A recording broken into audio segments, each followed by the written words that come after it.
This is Melvin Ramon.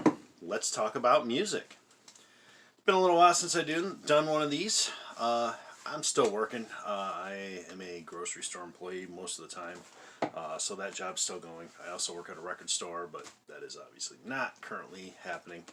Or not obviously in Michigan here.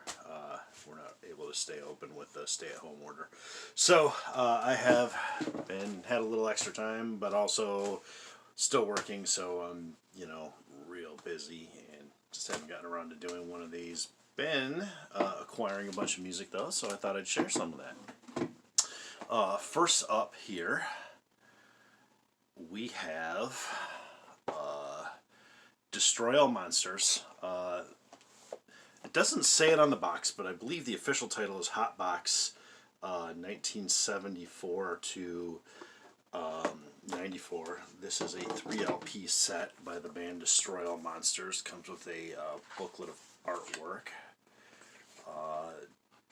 which is fitting. Destroy All Monsters began as the project of artists Mike Kelly and Niagara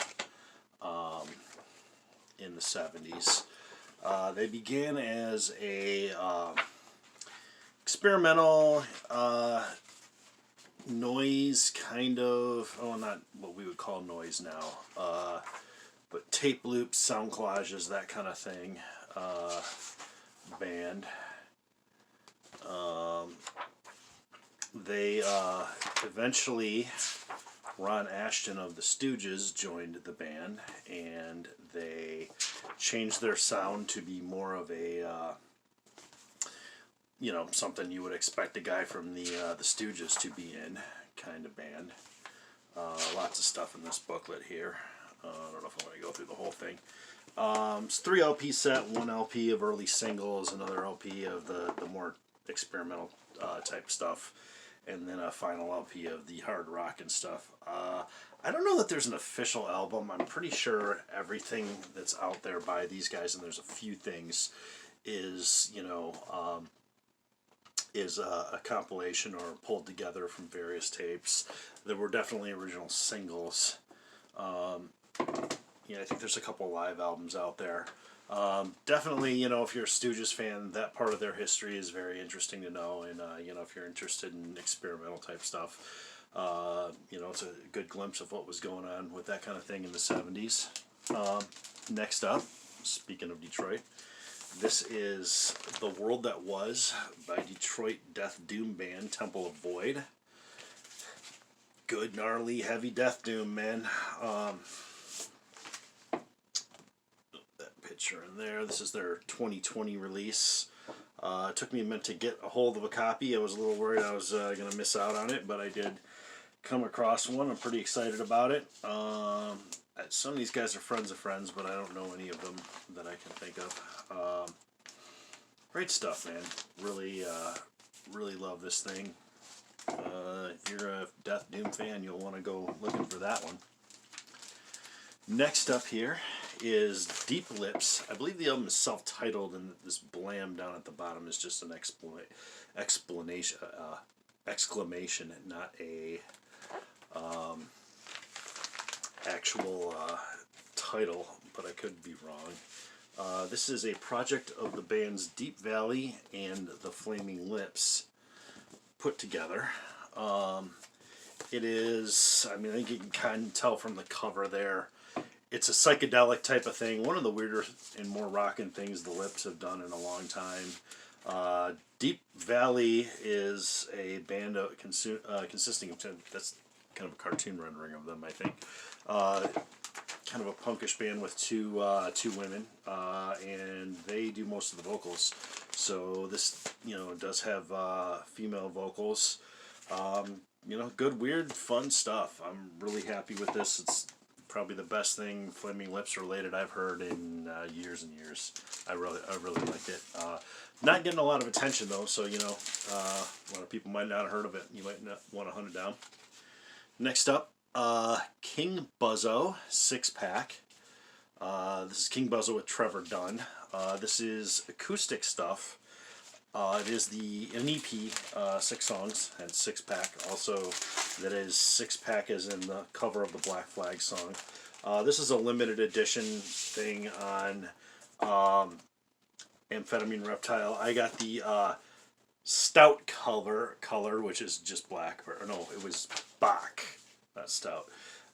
Color, which is just black, but there were a few different colors, all named after beers, beer types.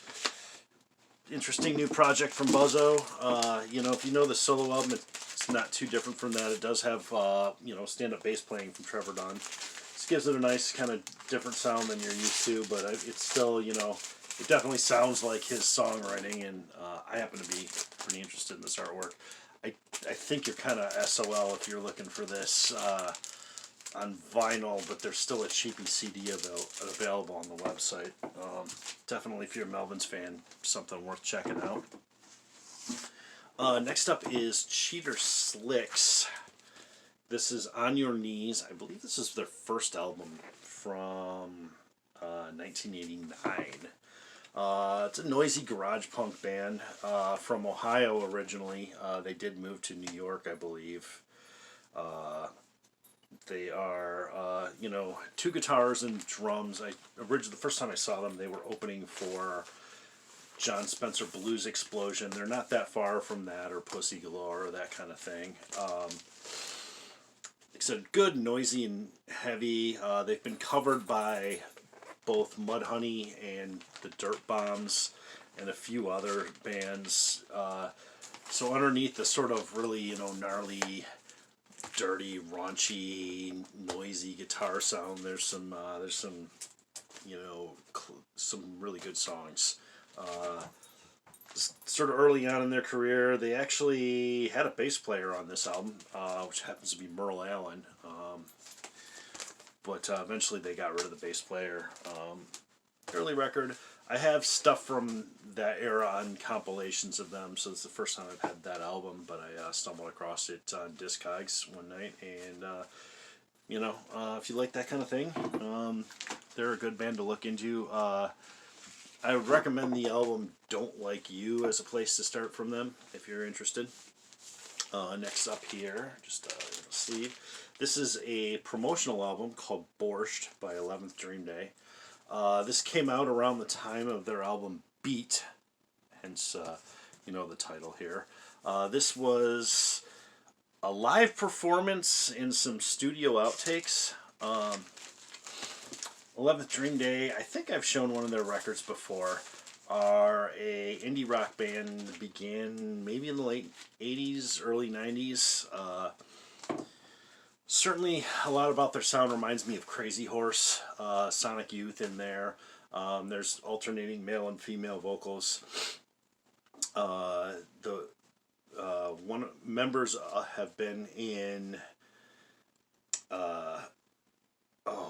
Right on Camera, and I'm losing my mind. Tortoise, among other things. Also Freakwater. So there's a little bit of a twang, a little bit of a folksiness underneath the, kind of relatively hard rocking indie rock kind of sound. Band I've been into for a while, but lately for some reason their records have kind of been hitting, so I've been pulling them out a bunch. Up next here, I'm gonna have to wash my hands after this. White Fang. They are from Portland, Oregon, I believe. Positive Feedback. Although I think they did move to LA at one point. This is raw, kind of lo-fi, but still, kind of noisy and rock and indie rock stuff. This is one of several albums I have by them. I found it, I think, in the same batch with the 11th Dream Day. There's a price tag on it. Normally I take those off, but I kind of feel like it fits in with the image there, so I'm leaving this one on. Interesting band if you want to check them out. Into that kind of thing. Next up here, Gaythiest, How Long Have I Been on Fire? This is a new record by a noise rock band, Gaythiest. They are on the more kind of psychedelic, a little bit more almost hooky kind of side of noise rock. I love that. This is apparently a proposed cover. I don't know if it's just a joke on the inside or not, but I have a split with these guys in the band Rabbit that I've enjoyed in the past, and when some friends of mine mentioned enjoying their new record, I jumped right on it. I'm really happy with it. It's a 2020 release, and this will be one of my favorites of 2020. I think I really. I mean, I'm just a couple of spins in, but I really did enjoy that record. Speaking of 2020 releases, next up here I have Lucinda Williams, Good Souls, Better Angels. This is her new album. She is an Americana singer-songwriter, one of the sort of defining Americana artists, and in my opinion, in the opinion of many others, one of the absolute great singer-songwriters. She's got a real, I find her voice very sexy and very alluring, but there's kind of a gravelness to it and a real weariness to her singing. I think this is her best record in almost 20 years. It's relatively hard rocking for her and for the Americana sound, which she's 67 years old, so good on her for keeping it going. Keeping it raging at that age, relatively at least. I certainly wouldn't put it in the category of like the Temple of Void album or anything in terms of rocking, but I think this is a great record, and I think this will wind up being one of my favorites of the year also. Another 2020 release. This is Denzel Curry and Kenny Beats, Unblocked. I haven't spun the actual vinyl yet. I enjoyed the digital tracks a little bit and jumped right on ordering it. I'm just in love with that artwork, man. Look at that. That is comic booky and urban together in all the right ways. There's kind of a just orange version of it on the inner sleeve there. If I am not mistaken, this did come on a... No, it's just on black vinyl. Hip hop, man. Denzel Curry's one of the guys going that I am enjoying. I haven't purchased any of his stuff yet, but I've been meaning to dive in, and like I said, the artwork and the quality of this release caught my attention, so I was real happy with it. Last up this time, I have Shabaka and the Ancestors. Man, what is the title of this one? We Are Sent Here by History. I showed one of their releases in a previous video, and I mentioned other works by Shabaka Hutchins, who is the Shabaka of the name. Jazz artist from London. This project leans more into some almost Afrobeat influences. A little bit of funk going on in there. He's one of the most exciting things going in jazz in a long time.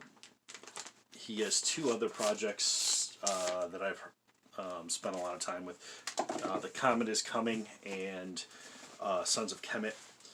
Both of those are also fantastic. This is actually the least favorite of his projects that I've heard, but that shouldn't be any indication that I don't really enjoy it, because everything I hear from this guy is fantastic. And very good. I think I just saw Vinyl Douche show one of the Comet is Coming albums recently, and I've seen in the VC a number of these around, but I really do enjoy that guy, and I'm just babbling on again here. Help it out with a little whiskey here. Anyway, that's all the records I have to show. I want to thank Vinyl Richie. Gave me a shout out in the last video. He did go out and purchase the Timmy's Organism record I recommended, so thanks a lot, Reggie. This should have done one of these earlier. This is a follow-up to actually my most popular video yet, so and then I take about 4 weeks to finish. Well, hey, it is what it is. Hope everybody out there's doing fine, staying safe, staying healthy, and start talking the start talking in the comments, please, if you feel it. And I hope everybody's safe and sound. Have a great time. Thank you.